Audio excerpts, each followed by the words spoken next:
बस.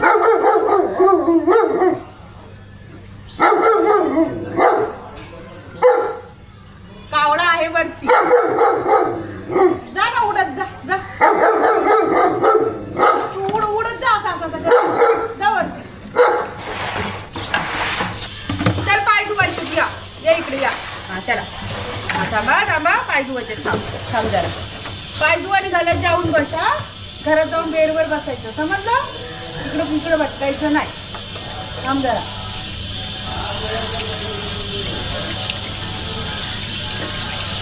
सगळे पाय धुवायचे मटू मटू. हा मटू मटू धुणार. म्हणजे बाबूला ये ना तू. आता हे पाय धुतले ना सोनूल्या की मग जायचं आणि बेडवर बसायचं. हा खाली नाही बसायचं. हा आणि तुझे पाय तू पुस होता. थांब जरा. माझं गुणाचं लेकरू आहे ते.